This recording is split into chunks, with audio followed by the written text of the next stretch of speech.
नमस्कार। Capital TV के सभी दर्शकों को नए साल की ढेर सारी शुभकामनाएं। आप देख रहे हैं विपक्ष ऑलवेज विदम। मैं हूं परवीन शेख। चुनावी साल में कांग्रेस बड़े संकट में फंस चुकी है। इंडी गठबंधन की सहयोगी पार्टियां एक एक करके कांग्रेस से किनारा करने में जुटी हैं।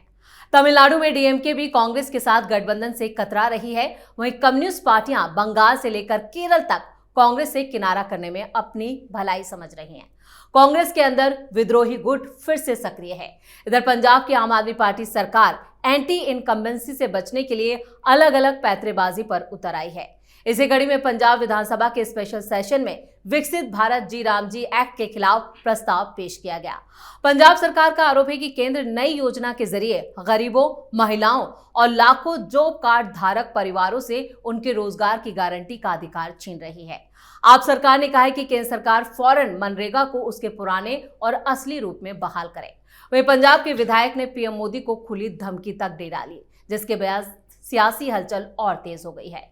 इन मुद्दों पर चर्चा के लिए स्टूडियो मौजूद हैं कैपिटल टीवी के editor in chief doctor Manish Kumar और एग्जीक्यूटिव एडिटर राजीव कुमार। आप दोनों का बहुत बहुत स्वागत है। धन्यवाद। डॉक्टर साहब, कांग्रेस नए साल की शुरुआत हो चुकी है, लेकिन कांग्रेस की दिक्कतें अब तक खत्म होने का नाम नहीं ले रही। अब इंडिया अलायंस की पार्टियां एक एक करके किनारा कर रही हैं। अब देखिए, प्रियंका वाड्रा अपने बेटी की सगाई कर रही हैं, शादी कर रही हैं और किसी को इनवाइट नहीं करेंगी तो लोग नाराज होंगे ही कि भाई आप तो चुनाव भी हरवा देते हो, चुनाव भी नहीं जीतते। डूबता हुआ जहाज है, हम लोग अगर चढ़ जाए तो भी डूब जाए, आसपास भी नजर आए तो बड़े जहाज जब डूबने के बाद आसपास जो छोटी छोटी जहाज, जो डेंगिया, नाव, कश्तियां जो होती है वो भी अपने साथ जो वो लेकर के समा जाती है। तो सब लोग तो यही कह रहे हैं, न भोज में बुलाते हो, न चुनाव में कोई मदद होता है। इसीलिए ये जो तमाम जो समस्याएं जो हो रही है उसका एकमात्र कारण है कि कांग्रेस पार्टी कमजोर हो रही है, डिरेल हो रही है। न क्लियर कट इनके पास रणनीति है, न विचारधारा है। एक व्यक्ति के पीछे ये सारे लोग भागे भागे जा रहे हैं। अब कोई बताया कि तमिलनाडु में कोई एक नया एक्टर आ गया है, वहाँ पार्टी वार्टी बना ली है। तो राहुल गांधी के सबसे करीबी कोई प्रवीण चक्रवर्ती है जी, वो चोरी चोरी चुपके चुपके बात कर रहा है कि डीएमके के खिलाफ एंटी इनकम्बेंसी है, बहुत खराब हालत में है वहाँ एंटी इनकम्बेंसी जो है। और तमिलनाडु की राजनीति का एक प्रवृत्ति है कि एक बार किसी को देता है, पूरा दम भर करके देता है, फिर पलटता है तो दम भर करके पलट देता है। तो वहाँ इस बार बहुत खतरनाक किस्म से एंटी इनकम्बेंसी है और वो बीच रास्ते में जो छोड़ के वो पलटी करना चाह रहे हैं कांग्रेस पार्टी। तो डीएमके नाराज। मैंने आप देखिए, ममता बनर्जी वो खत्म, पंजाब में अलग चुनाव हो रहा है तो वहां खत्म। भाई रहा कहां? मोहल्ले मोहल्ले, गांव गांव जो है, आप महाराष्ट्र के अंदर इस शहर में इसके साथ गठबंधन, उस शहर में उसके साथ गठबंधन, मैंने कुछ भी कर रहे हैं, कुछ भी नहीं चल रहा। और समस्या ये कि जो पार्टी इस बीजेपी और उद्धव ठाकरे की सरकार से पहले लगातार 2-3 टर्म जहां कांग्रेस पार्टी की सरकार रही, महाराष्ट्र के अंदर सबसे बड़ी पार्टी कांग्रेस पार्टी होती थी, एनसीपी वो सेकंड रंग में रहती थी। और आज स्थिति ये है कि आपको उम्मीदवार नहीं मिल रहे हैं जी, तो कुछ तो फंडामेंटली रॉन्ग हो गया। और कांग्रेस पार्टी सुधर जाएगी, इसके बारे में पार्टी के अंदर भी आवाज उठ रहा है। लोग कह रहे हैं कि भाई, आज तो सुना कि वो उदित राज भी आ गया मैदान में, वो भी कह रहे हैं कि भाई नहीं, कुछ बदलाव चाहिए। बहुत सारे लोग अब आ गए हैं, पूरा का पूरा गैंग खड़ा हो गया है कि अब जो है इसमें बदलाव चाहिए। तो अंदर भी बाहर भी हर जगह से मुसीबत है।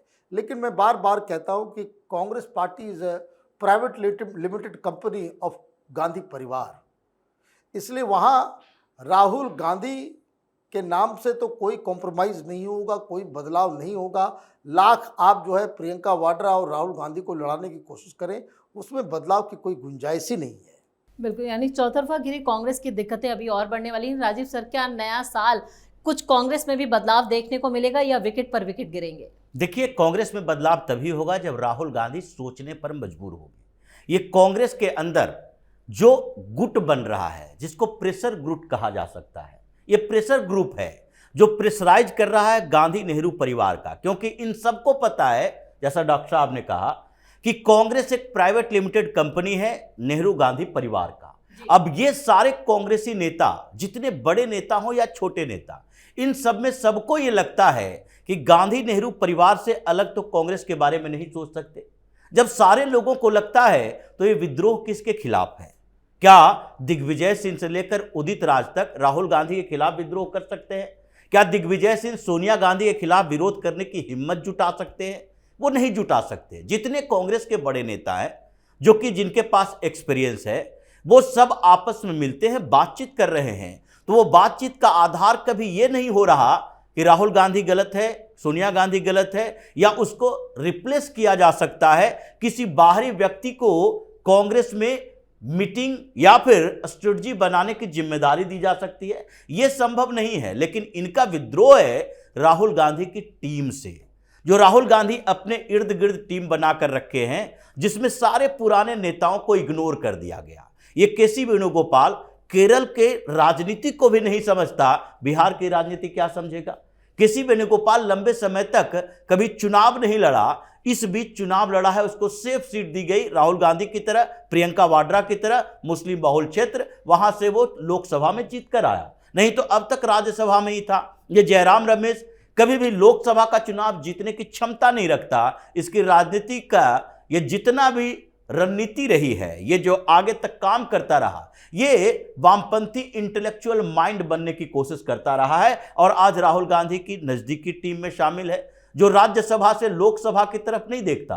कांग्रेस के अंदर जितने ये जो सोकोल्ड कद्दावर नेता हैं, ये कोई भी लोकसभा चुनाव लड़ना नहीं चाहते, क्योंकि इनको लगता है हमारी कोई औकात नहीं किसी क्षेत्र विशेष में, और न ही पार्टी का वो संगठन है जिसके आधार पर चुनाव लड़ने की हिम्मत जुटा पाए, और न ही हमारे पास कोई इतना बड़ा चेहरा है मोदी की तरह, जो एक लोकसभा सीट पर प्रचार करने के लिए जाए तो 15-20% वोट इनके कारण बढ़ जाए। भारतीय जनता पार्टी का संगठन भारतीय जनता पार्टी के पास है, तो हम किस आधार पर चुनाव लड़ेंगे? पॉपुलैरिटी किसी इंडिविजुअल नेता की उतनी बड़ी नहीं है। तो अभी जो रस्साकसी चल रही है कि राहुल गांधी की टीम में बैठे ये 5-7 लोग, इनको बाहर करो, फिर उसके बाद इससे अलग जो राहुल गांधी का इनर सर्किल में है, जो कि रणनीति बनाता है, एजेंडे तय करता है, राहुल गांधी को भ्रमित करता है, यह बताने पर मजबूर करता है कि पाकिस्तान हिंदुस्तान की बात होगी तो कैसे पाकिस्तान की भाषा आप बोले, राफेल जेट की बात है। यह हर मुद्दे पर जो राहुल गांधी अपनी राय रखते हैं और कांग्रेस को ऐसे मझधार में फंसा देते हैं, जिसके कारण कांग्रेस के प्रवक्ताओं को मीडिया में डिफेंड करने में मुश्किल होती है। ये सारी समस्याएं कांग्रेस में राहुल गांधी की टीम को लेकर है। इसलिए उस टीम से नाराज कौन है? कांग्रेस के बड़े नेता। उस टीम से नाराज है इंडी अलायंस की पार्टनर पार्टियां, जितनी जो इंडी अलायंस में छोटे दल है वो भी नाराज इसी बात के हैं कि राहुल गांधी के इर्द गिर्द के लोग ही हैं। तमिलनाडु में भी वो चक्रवर्ती राहुल गांधी का ही करीबी व्यक्ति है जो डीएमके से रिपोर्ट कार्ड मांग रहा है। ऐसे समय में स्टालिन को सामने आना पड़ गया कि देखो अब हमारी जो गठबंधन के सहयोगी है वही सवाल कर रहा है, तो हम अपनी रिपोर्ट कार्ड लेकर सामने आए। तो ऐसे लोगों के खिलाफ कांग्रेस में विद्रोह है। ऐसे लोगों के खिलाफ इंडी अलायंस की पार्टनर पार्टियां, जैसे बिहार में राजद ने कह दिया अब कांग्रेस की जरूरत नहीं है, डीएमके भी कहने वाली है, और वही लोग हैं जो कम्युनिस्ट पार्टी में बैठे हुए हैं, सीपीएम सीपीआई में, वो सवाल उठा रहे हैं कि राहुल गांधी को कौन भ्रमित करता है कि केरल में हम अलग अलग हैं, कोई बात नहीं, हम अगर बंगाल में चुनाव साथ में लड़ते हैं तो केरल में आकर राहुल गांधी ये कैसे कह सकता है कि कम्युनिस्ट पार्टियां यहां पर जो है पिनरई विजयन ये संघ के एजेंडे पर चलते हैं।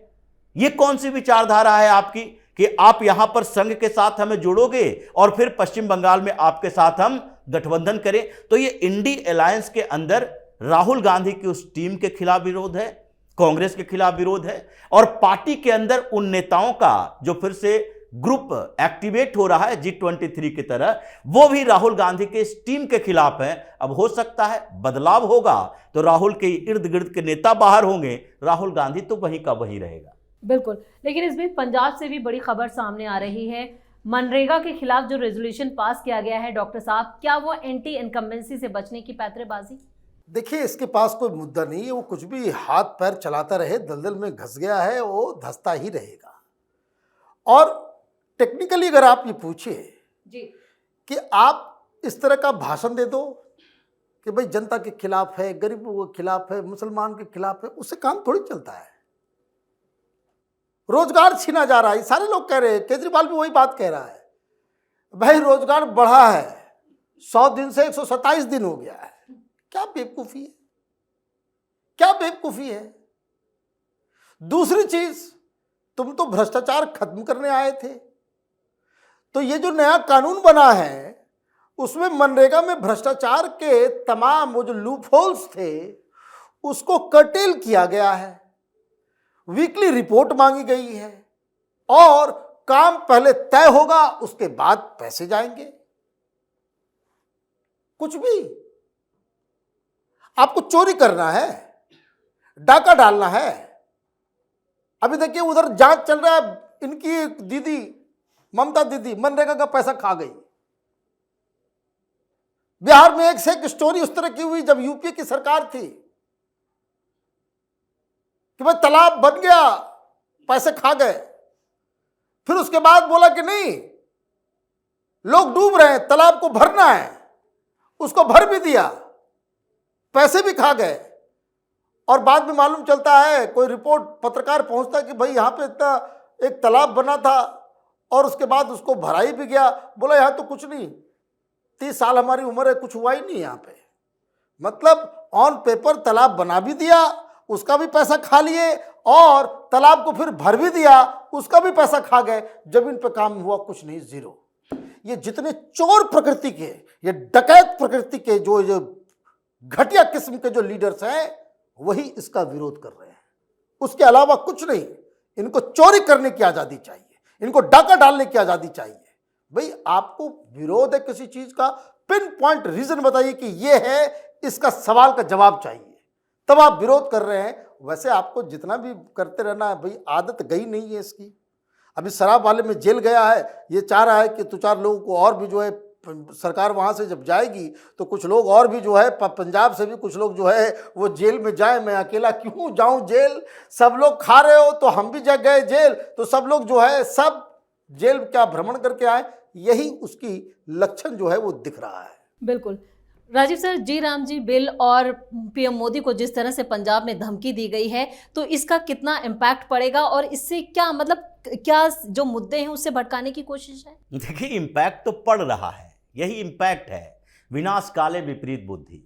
ये दिल्ली की बौखलाहट पंजाब में निकालेगा, रणनीति एक ही रखेगा तो पंजाब भी इसके हाथों से जाने वाली है। जो स्थितियां अभी दिखाई पड़ रही है पंजाब के अंदर, कांग्रेस और आम आदमी पार्टी में मेन टक्कर है वहां पर जी। अभी जब तक भारतीय जनता पार्टी अकाली दल का गठबंधन नहीं हो जाता, ये दोनों अलग अलग रहेंगे तो बिखरे हुए रहेंगे। आम आदमी पार्टी और कांग्रेस के बीच टकराव होती रहेगी, यानी कि बंगाल वाली स्थिति। भारतीय जनता पार्टी और टीएमसी उधर अगर गठबंधन करे ना करे, कांग्रेस और सीपीएम कम्युनिस्ट पार्टियों का गठबंधन, ये सारी पार्टियां अकेले अलग थलग पड़ी रहती है।